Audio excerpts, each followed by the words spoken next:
Hey man, what's up? Hey, can I get just a black coffee, like a small? Okay. Can I get a discount on that? Is there a reason you should have a discount? Just thought I would ask.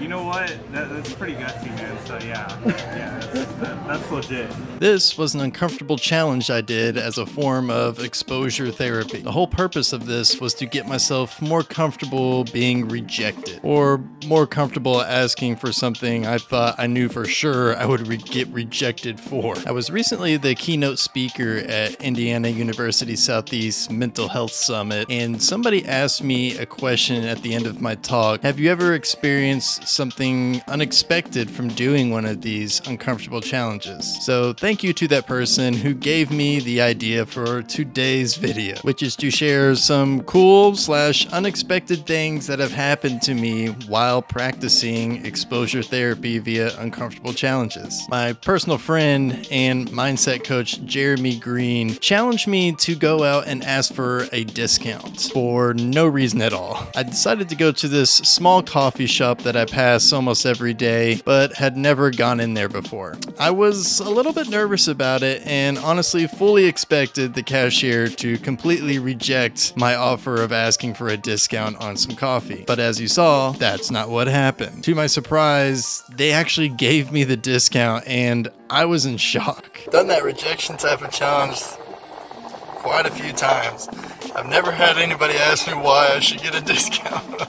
So that was pretty funny, but that was cool. You respected the game, so that was awesome. Here's a couple other rejection-based uncomfortable challenges that I got something out of it that I totally didn't expect. And both of these end with the same result, coincidentally. Have you ever asked for a free bottle of champagne and actually been given one? Because I have. We poppin' champagne like we won a championship game. Uncomfortable challenges have been a huge part of my progress from going socially anxious to socially confident. So when I saw the cruise ship worker on my wife and I's honeymoon walking down the hallway with 2 bottles of champagne, I asked him, "Where are you going with all that champagne?" And he said, "Actually, I just went to try and drop these off to a couple who are celebrating their anniversary, but they told me they don't drink alcohol." So I replied, "Can we have them? Because why the heck not?" And he said, "Sure, take them both." Now we got 2 champagne bottles for free.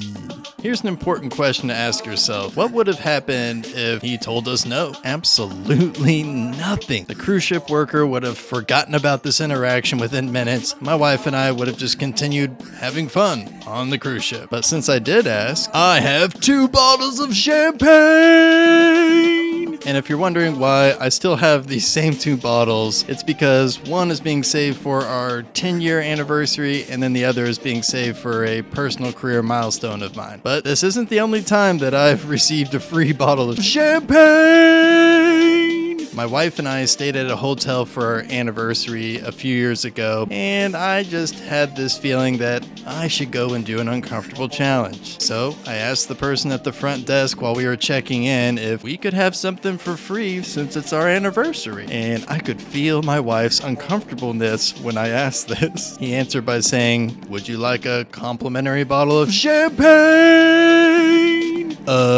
Yes, please. Remember, just because you ask for something like this doesn't mean that you're always going to get something either. Later on that same night, I tried out this same thing at the place we were eating dinner by asking for a discount since it was our anniversary. And they told us no. So we had to eat full price dinner like chumps. Believe it or not though, that is the last bottle of champagne that I've received for free by doing uncomfortable challenges so far. This is an uncomfortable challenge that I did that drastically changed my life, but in a good way. I know that may have sounded a little bit cryptic at first. I challenged myself to get a job delivering pizzas at Pizza Hut. Pizza Hut. In order to get myself more comfortable talking to the strangers that I would be delivering to. This led me to meeting my wife and the mother of my 3 kids, which I was definitely not expecting. And the crazy thing is that I didn't even need that job. I already had a job.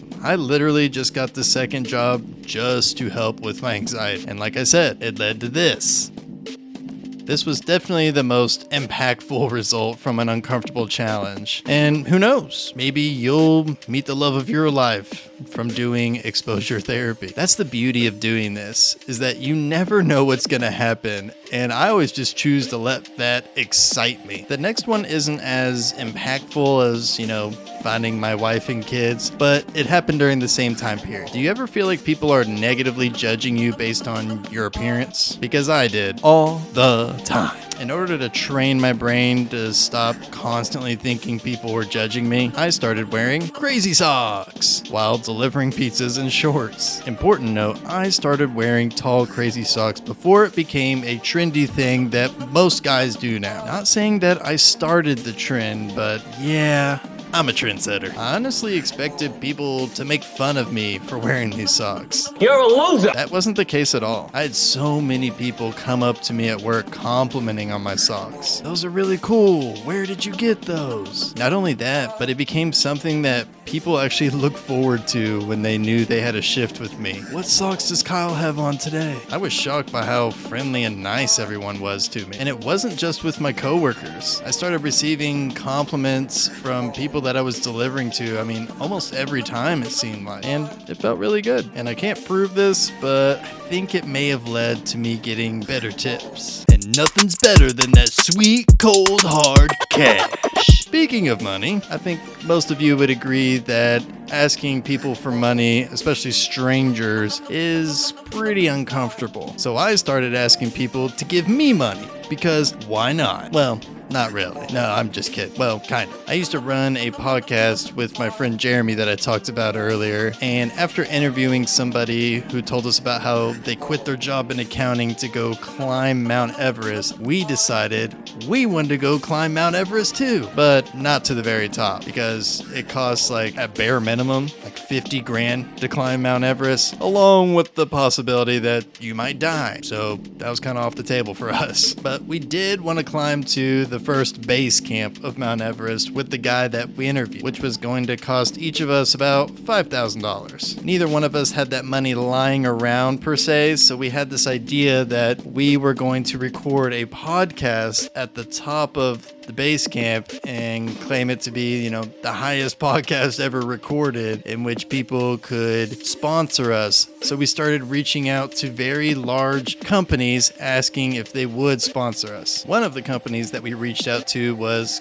GoPro, and they said they couldn't support us financially, but they did send us both a brand new in the box GoPro. None of the companies that we reached out to actually gave us any money to make this trip happen, so we ended up not going. But getting GoPros for free as a result of doing this was pretty cool, even though we didn't use them as we had hoped to plan using them. Sorry, GoPro. We ended up putting a halt to the podcast, and I started focusing on something else. This is the story of how my number one fear became my favorite thing to do and ended up becoming my career. I have always struggled and hated public speaking, which was really rough for me, especially when I started going to college. I decided one day that I wanted to share my story with social anxiety via one of the platforms I was not very comfortable doing so, public speaking. I met a now friend of mine who told me about this organization that he runs for disadvantaged teens where they bring in speakers once a month. I jumped on this as this was a great baby step for me because I would only be speaking in front of 15 teenagers. And I continued that momentum. I got a gig speaking at a hospital where I spoke in front of about 35 nurses, then at a school to about 100 students, then to another school to about 600 students, and it just kept growing from there. And as you probably know, I ended up giving my own TEDx talk. What I quickly figured out from doing all the speaking was that I wasn't scared of it anymore. I actually loved doing it. So much so that I actually turned my fear of public speaking into my job. And I love it. Here's one last cool and unexpected thing that happened to me from doing an uncomfortable challenge. I think you'll agree with me when I say gaining a friend that you can go to anything about is priceless. Someone reached out to me a long time ago on Instagram who also helped people with social anxiety and asked if I wanted to do an Instagram live with them. I had never done an Instagram live before, and to be honest, I was kind of nervous about it, but I did it anyways. This Instagram live that we did was actually the first conversation that we had ever had face to face. We both put a huge priority on our own mental health, and we know that if one of us is feeling down, we can always reach out to the other person for support, advice, just someone to listen to, whatever that one of us may need. We are always there for each other. I have had some of the deepest talks with my friend Jeremy that I met over Instagram, and I cherish this relationship so much. I would choose to have that friendship over any amount of money. And nothing's better than that sweet, cold, hard cash. Oops, how did that get in there? Thank you all for watching. If you're not subscribed yet, please subscribe. Also, make sure you like this video, share it with people that you think may have interest in this. By the way, please leave me ideas for videos, ask me questions. Like I said in the beginning of this one, this whole idea of doing this video was just based on somebody asking me a question after a talk during the Q&A section of it. So I love to make videos based on what your all's ideas are. I mean, I know mine are fantastic, sure, but I want to hear from you all. So please let me know in the comments, and I will see you all next week. So until then, you know what it is. Peace.